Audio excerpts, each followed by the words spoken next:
Hello students, welcome back to our channel. और आज के इस वीडियो में हम स्टडी करने वाले हैं सब्जेक्ट कोड BEVAE 181, जो कि आपका पर्यावरण अध्ययन से संबंधित सब्जेक्ट है। इसका एग्ज़ाम आपका MCQ बेस होता है। इसलिए आज के इस वीडियो लेक्चर में हम आपके chapter wise multiple choice question answer करेंगे। यहाँ एक चैप्टर से 10 क्वेश्चंस को लिया गया है, जो कि सबसे इम्पॉर्टेंट है, और ये वीडियो आपको काफ़ी आसानी से समझ में आ जाएगा, इसलिए इसको कंप्लीट आप ज़रूर देखें।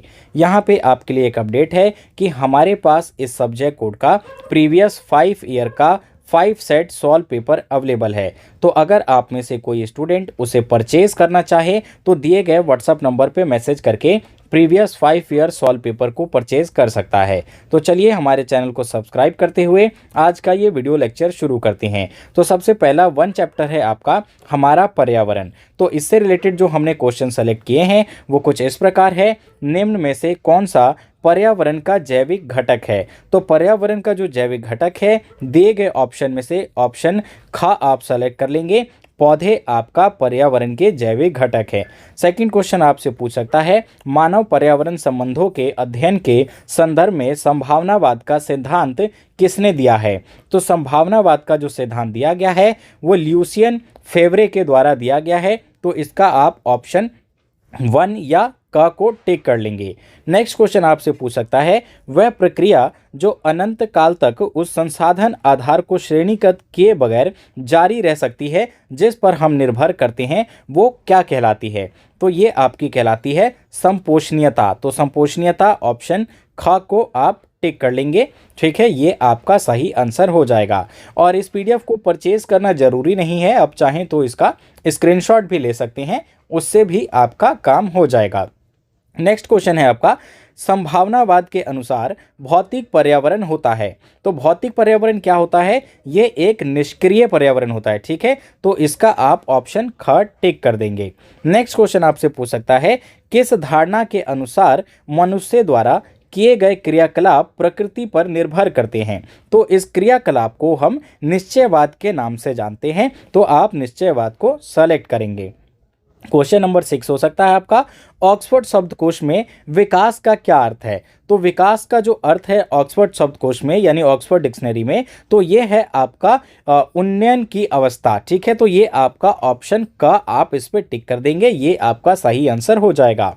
7 क्वेश्चन है आपका, किस भूगोलविद ने निश्चयवाद की संकल्पना की? ठीक है, तो निश्चयवाद की जो संकल्पना दी वो दी थी आपका फ्रेडरिक रेंजेल ने। ठीक है, तो इसे आप सेलेक्ट कर लेंगे। आपके क्वेश्चन में अगर ये क्वेश्चन आता है क्वेश्चन पेपर में, तो फ्रेडरिक रेंजेले आपको ध्यान रखना है, जो कि भूगोलवाद के निश्चयवाद की संकल्पना इन्होंने की थी। क्वेश्चन 8 हो सकता है आपका, किस अभिगम में मनुष्य को प्रकृति या पर्यावरण के अभिन्न भाग के रूप में वर्णित किया जाता है? तो किस अभिगम में किया जाता है? तो ये आपका अभिगम आ जाएगा पर्यावरणवाद। ऑप्शन ग आप इसका सही आंसर होगा। नेक्स्ट क्वेश्चन हो सकता है आपका, किस पर्यावरणविद ने सतत विकास को विरोधाभास के रूप में माना? तो सतत विकास जो है, सस्टेनेबल डेवलपमेंट जो है, इसको विरोधाभास के रूप में जिन्होंने माना वो थे आपके हरमन डेली। तो इसी को आपको ध्यान में रखना होगा। इसका लास्ट क्वेश्चन है चैप्टर 1 से, वर्तमान पीढ़ी की आवश्यकताओं को भावी पीढ़ी द्वारा अपनी निजी आवश्यकताओं को पूरा करने के लिए कोई समझौता किए बगैर पूरा करता है। यह परिभाषा संबंधित है, किससे संबंधित है? तो ये स्टेटमेंट जो है आपका सतत विकास से संबंधित है। सतत विकास जो होता है उसमें ऐसे विकास की कल्पना की जाती है जिसमें कि हम अपनी आवश्यकताओं को पूरा करने के साथ साथ भविष्य की आवश्यकताओं की पूर्ति के लिए भी संसाधनों को सुरक्षित रख सकें। क्वेश्चन 2 आपका है, क्वेश्चन चैप्टर है आपका पारिस्थितिकी तंत्र से संबंधित। तो इसके जो 10 क्वेश्चन आंसर है वो कुछ इस प्रकार है। शब्द पारिस्थितिकी तंत्र का सर्वप्रथम किसने दिया? तो ये जो पारिस्थितिकी तंत्र इकोसिस्टम शब्द है, इसको सबसे पहले किस विद्वान ने दिया था? तो वो थे आपके प्रोफेसर आर्थर टेंसले। ठीक है, प्रोफेसर आर्थर टेंसले, आपको ध्यान रखना है, इन्होंने पारिस्थितिकी तंत्र शब्द को सबसे पहले इस्तेमाल किया था। नेक्स्ट क्वेश्चन हो सकता है आपका, पादप वर्ग किस श्रेणी में सम्मिलित है? तो पादप वर्ग जो है वो आपका उत्पादक वर्ग में सम्मिलित है। ठीक है, तो इसको आप टिक करेंगे। क्वेश्चन 3, जीवमंडल का स्थलीय भाग जो अनेक क्षेत्रों में विभाजनीय है डैश कहलाता है। तो जीवमंडल का जो थलीय भाग है उसको हम अलग अलग क्षेत्रों में विभाजित करते हैं, तो ये क्या कहलाता है? तो ये आपका कहलाता है जीवोम। ठीक है, इसे आप याद रखेंगे, जीवोम के नाम से इसे हम जानते हैं। क्वेश्चन 4 है आपका, ऊर्जा पारिस्थितिकी तंत्र में डैश के द्वारा प्रवेश करती है। तो ऊर्जा जो है पारिस्थितिकी तंत्र में किसके द्वारा प्रवेश करती है? तो वो प्रवेश करती है आपका उत्पादक द्वारा। तो इसका आप ऑप्शन का टिक कर देंगे। क्वेश्चन 5 हो सकता है, सबसे बड़ा पारिस्थितिकी तंत्र है। तो सबसे बड़ा पारिस्थितिकी कौन सा है तंत्र? वो है आपका जीवमंडल। ठीक है, जीवमंडल आपका सबसे बड़ा पारिस्थितिकी तंत्र हो जाएगा। क्वेश्चन 6, वह जीवाणु जो अपना भोजन स्वयं बनाने के लिए पृथ्वी के भीतरी भागों से निर्मित होने वाला सामान्य रसायनों का उपयोग करते हैं कहलाते हैं। तो ये क्या कहलाता है? ये आपका रसोसंश्लेषण कहलाता है। ठीक है, रसोसंश्लेषी कहेंगे इसे, तो इसको आप जरूर ध्यान में रखें। क्वेश्चन 7 है, मांस भक्षी पोषी स्तर के किस चरण में सम्मिलित होते हैं? तो ये आपका सभी चरण में आ जाएगा, चाहे पोषी स्तर 3rd हो, 4th हो या 5th हो, तो इसका आप सभी स्तर पे टिक करेंगे। क्वेश्चन 8, हरे पादप पोषी स्तर के किस चरण में सम्मिलित होते हैं? तो जो हरे पादप होते हैं वो पोषी स्तर के चरण में स्थित होते हैं, वो आपका आ जाएगा पोषी स्तर 1st। ठीक है, तो 1st वाला आपको टिक करना है। क्वेश्चन 9 है, वह आहार श्रृंखला जो जंतु और पौधों के मृत कार्बनिक पदार्थों से प्रारंभ होती है कहलाती है। तो ये क्या कहलाएगा? ये आपका कहलाता है अपवर्त आहार श्रृंखला। ठीक है, अपवर्त आहार श्रृंखला, इसको आप ध्यान रखेंगे। अब इस सेकंड चैप्टर का हमारा लास्ट क्वेश्चन है, प्रकृति में पाए जाने वाले 100 से अधिक रसायनों में से जीवों में कितने पाए जाते हैं? तो जो प्रकृति में 100 रसायन पाए जाते हैं, तो इन 100 रसायनों में से जो सजीव हैं, सजीवों में कितने रसायन पाए जाते हैं? तो 40 रसायन पाए जाते हैं, इसको आप जरूर ध्यान में रखें। क्वेश्चन आपका आता है अब चैप्टर 3 से। चैप्टर 3 है आपका प्रमुख पारितंत्र।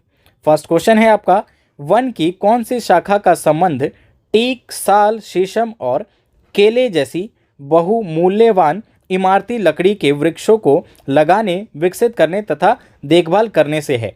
तो ये आपका आता है संबंध इसका धनवर्धन से संबंधित। ठीक है, तो इसको हम धनवर्धन के लिए इन पौधों को इस्तेमाल में किया जाता है या लगाया जाता है। सेकंड क्वेश्चन, क्रैब और लॉबस्टर का उदाहरण है। क्रैब और लॉबस्टर किसके उदाहरण है? तो ये आपका उदाहरण है नितलक का। ठीक है, नितलक का ये आपका उदाहरण है। क्वेश्चन 3, भारत में कौन से रुधु जलागर पाए जाते हैं?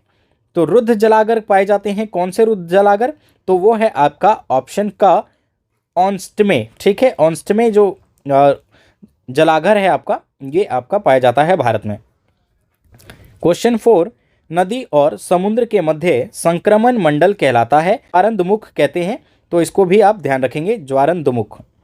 क्वेश्चन 5, पौधों या प्राणी जो पैक के ऊपर जलीय पौधों से चिपके रहते हैं डैश कहलाते हैं, तो इसको परिपादक कहा जाता है, ये ध्यान रखेंगे आप। क्वेश्चन 6 है आपका, ज्वारंधमुख कौन से जलीय परितंत्र का उदाहरण है? तो ये आपका खारा जल परितंत्र के ये उदाहरण है। क्वेश्चन 7, शीतोष्ण क्षेत्रों में अक्सर वृष्टि छाया वाले क्षेत्रों में डैश वन पाए जाते हैं। ठीक है, डैश वन पाए जाते हैं, तो ये आपका ऑप्शन कहा जाएगा मरुस्थल। क्वेश्चन 8, 25 से 75 सेंटीमीटर प्रति वर्ष वर्षा होने वाले क्षेत्रों में कौन सा पारितंत्र पाया जाता है? तो यहाँ पे जो आपका पारितंत्र पाया जाएगा वो घास के क्षेत्र पाए जाते हैं, जहाँ पे औसतन 25 से 75 सेंटीमीटर प्रति वर्ष बारिश होती है। क्वेश्चन नंबर 9 है, काफ़ी ज़्यादा वर्षा वाले क्षेत्रों में जहाँ सर्दी और गर्मी के दिनों में ताप में भिन्नताओं में अधिक अंतर होता है, कौन से प्रकार के वन पाए जाते हैं? तो यहाँ पे आपका उपोष्णीय वर्षा और प्रचुर वन पाए जाते हैं। लास्ट क्वेश्चन है इस चैप्टर का आपका, इन वन क्षेत्रों में कोहरा बहुत अधिक पड़ता है, जो वर्षा की तुलना में पानी का अधिक महत्वपूर्ण स्रोत है। तो कौन से वन क्षेत्रों में हमें कोहरा अधिक देखने को मिलता है? तो शीतोष्ण वर्षा और यहाँ पे प्रचुर वन हमें देखने को मिलता है। चैप्टर 4 आता है अब आपका थल एवं जल संसाधन। ठीक है, थल एवं जल संसाधन। इसका फर्स्ट क्वेश्चन है आपका, वह प्रक्रिया जिसके द्वारा ठोस जल सीधे वाष्प प्रावस्था में बिना तरल प्रावस्था में जाए बिना परिवर्तित हो जाती है कहलाती है। तो ये आपका कहलाता है ऊर्ध्वपातन। ठीक है, ऊर्ध्वपातन इसे हम कहते हैं। क्वेश्चन सेकंड, पृथ्वी के वे संसाधन जो प्राकृतिक गुणक द्वारा समय समय पर विस्थापित होते रहते हैं कहलाते हैं। तो ये कहलाता है आपका नवीकरणीय। ठीक है, ये नवीकरणीय आपके संसाधन आ जाएंगे। क्वेश्चन थर्ड, जीवाश्म ईंधन किस प्रकार के संसाधन है? तो ये आपका अनवीकरणीय संसाधनों के प्रकार है जीवाश्म ईंधन। वह प्रक्रिया जिसके द्वारा जल वाष्प प्रावस्था से तरल प्रावस्था में परिवर्तन हो जाता है कहलाता है। तो ये आपका सघन कहलाएगा। क्वेश्चन 5, ऐसे जीव जो जड़ जमाए पौधों के तने और पत्तियों से संलग्न रहते हैं उन्हें कहते हैं। तो ये आपका परिपादप कहलाएगा। नेक्स्ट क्वेश्चन है आपका, डैश झीलों और नदियों के जल का मुख्य स्रोत है? तो वाहित जो जल है उसका स्रोत है झील और नदी। पत्थरों की वह परत जिससे होकर वर्षा जल का नीचे अंतःस्रावित होता है कहलाता है। तो ये आपका जलभर कहलाएगा। क्वेश्चन 8, डैश एक नवीकरणीय संसाधन है जबकि डैश अनवीकरणीय संसाधन। तो यहाँ आपको सेलेक्ट करना है एक नवीकरणीय संसाधन और दूसरा अनवीकरणीय संसाधन। तो जल और भूमि इसका सही आंसर होगा। क्वेश्चन 9 है आपका, कृषि में रासायनिक उर्वरकों का अधिक प्रयोग जल निकायों की डैश क्रिया को जन्म देता है। तो ये आपकी जो क्रिया होगी वो सुपोषण क्रिया कहलाएगी। लास्ट क्वेश्चन है इसका, जल निकायों के सुपोषण से बच्चों में कौन सी बीमारियां हो जाती है? तो ये आपका बीमारी का नाम है नाइट्रोसीमीनिया। ठीक है, ये बीमारी हो जाती है। चैप्टर नंबर 5, वन संसाधन। इसका फर्स्ट क्वेश्चन है आपका, भारत में वनच्छादन कुल भौगोलिक क्षेत्रफल का लगभग कितने प्रतिशत है? तो कुल भौगोलिक जो भारत का क्षेत्रफल है उस क्षेत्रफल में यहाँ वन क्षेत्र कितने प्रतिशत है तो वो बताना है। तो वो आ जाता है आपका 25%। क्वेश्चन सेकंड, निरंतर बढ़ती जनसंख्या के लिए हम किस शब्द का प्रयोग करते हैं? तो जो जनसंख्या बढ़ रही है उसको हम जनसंख्या विस्फोट कहते हैं। तो इसी को आपको टिक कर देना होगा। क्वेश्चन थर्ड है आपका, वन अपरपूरण के परिणाम स्वरूप वायु में किस गैस का स्तर बढ़ रहा है? तो वायु में कार्बन डाइऑक्साइड की मात्रा अधिक बढ़ रही है। भारत के लिए पारिस्थितिकीय और आर्थिक आवश्यकताओं को पूरा करने के लिए न्यूनतम कितने प्रतिशत भाग वन से आच्छादित करने की आवश्यकता है? यानी भारत की अगर पारिस्थितिकी और आर्थिक आवश्यकताओं को पूरा करना है तो हमारे भूभाग के कितने प्रतिशत हिस्से पे वन होना चाहिए? तो ये कम से कम 33% हिस्से पे होना चाहिए। औषधीय जड़ी बूटी, खाद्य फल, फूल पत्तियां आदि कौन सी श्रेणी में सम्मिलित है? गैर लकड़ी वन उत्पाद, कृषि उत्पाद, लकड़ी वन उत्पाद या इनमें से कोई नहीं? तो इसका सही आंसर आ जाएगा गैर लकड़ी वन उत्पाद, क्योंकि ये जो फल फूल जो है और जड़ी बूटियां है ये आपका गैर लकड़ी उत्पाद है, क्योंकि इसमें हम लकड़ी के लिए इसका उत्पादन नहीं करते हैं। क्वेश्चन 6 है आपका, डैश का उद्देश्य ईंधन, चारे, फल, इमारती लकड़ियों की आवश्यकता और अन्य आवश्यकताओं को पूरा करना है। तो सामाजिक वानिकी जो होता है इसका उद्देश्य होता है कि ईंधन को पूरा कर सके, चारे को, फल को और इमारती लकड़ियों की आवश्यकता को पूरा कर सके। क्वेश्चन 7, वन अपूरण का मुख्य कारण क्या है? इसमें वनों में आग लगना, पशुओं की चराई, पीड़क जीवों का हमला या फिर उपरोक्त सभी। तो उपयोग सभी आ जाएगा, जिसकी वजह से हमें वनों का नाश देखने को मिलता है। क्वेश्चन 8, वायुमंडल से कार्बन डाइऑक्साइड को अवशोषित करने की क्षमता कहलाती है। तो इसे हम कार्बन सिंक कहते हैं। कार्बन को जब सिंक किया जाता है तो इसको हम कार्बन डाइऑक्साइड का अवशोषण कहते हैं। कार्बन सिंक का प्रमुख स्रोत है। तो कार्बन को कौन खींचेगा? तो इसको वन खींचेगा। तो वन इसका आपका सही आंसर हो जाएगा। लास्ट क्वेश्चन है आपका, वन पृथ्वी का उपलब्ध विशाल डैश संसाधन है। तो ये एक आपका नवीकरणीय संसाधन है।